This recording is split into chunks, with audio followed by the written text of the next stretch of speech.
zeroth law of thermodynamics.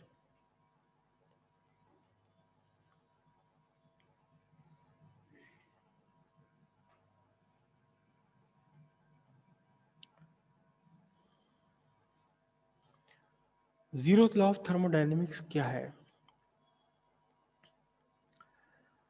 दो system है आपके पास, दो थर्मोडायनेमिक सिस्टम है ए और बी, दो सेपरेट थर्मोडायनेमिक सिस्टम है, थर्मोडायनेमिक सिस्टम ए, थर्मोडायनेमिक सिस्टम बी।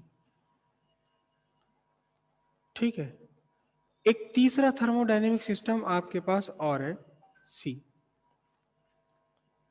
आपने देखा कि ए thermodynamic system A is in thermal equilibrium with C। A है थर्मल इक्विलिब्रियम में है, किसके साथ में? थर्मल इक्विलिब्रियम में C के साथ में थर्मल इक्विलिब्रियम। आपके पास एक और थर्मोडायनेमिक सिस्टम है, थर्मोडायनेमिक सिस्टम B। आपके पास थर्मोडायनेमिक सिस्टम B है। आपने देखा कि thermodynamic system B is in thermal equilibrium with thermodynamic system C।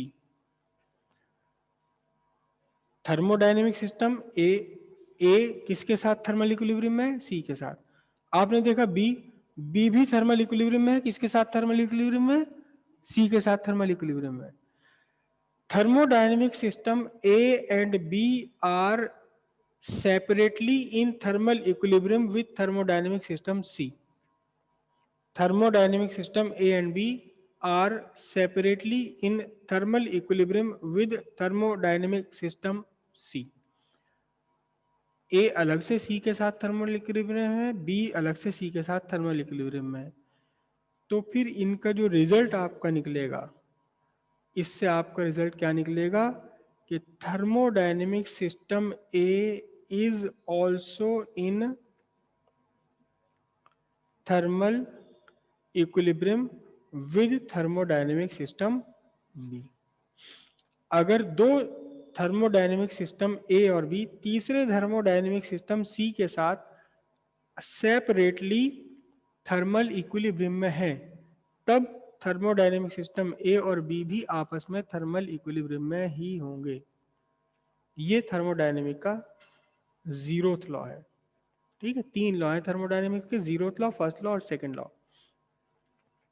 Zeroth law इसलिए है क्योंकि ये जीरोथ लॉ जो है फर्स्ट लॉ और सेकंड लॉ के बाद में डिस्कवर हुआ और पता ही चला भाई ये तो पहले आना चाहिए, सबसे पहली बात तो यही है। तो इसलिए इसका नंबर दे दिया गया जीरोथ लॉ। न्यूटन के कितने लॉ हैं? तीन लॉ।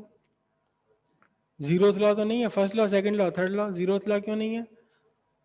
तो यहाँ जीरोथ लॉ इसलिए क्योंकि फर्स्ट और सेकंड पहले डिस्कवर हो गए थे, पहले स्टैब्लिश हो गए थे, फिर उसके बाद में जीरोथ लॉ डिस्कवर हुआ तो पता लगा भाई ये तो उनसे पहले पढ़ना चाहिए हमें, इसलिए से जीरोथ लॉ कह दिया गया। जीरोथ लॉ थर्मोडायनेमिक सिस्टम क्या है? If two thermodynamic system A and B are in thermal equilibrium separately with another thermodynamic system C, then thermodynamic system A and B are also in thermal equilibrium with each other। Simple सी बात है, कुछ भी इसमें समझने की चीज है नहीं, ये होना ही है। ठीक है, अब थर्मोडायनेमिक्स का फर्स्ट लॉ समझने से पहले बहुत सारी चीजें हमें समझनी पड़ेंगी, बहुत सारी चीजें हमें समझनी पड़ेंगी। सबसे पहले हमें समझना पड़ेगा क्या?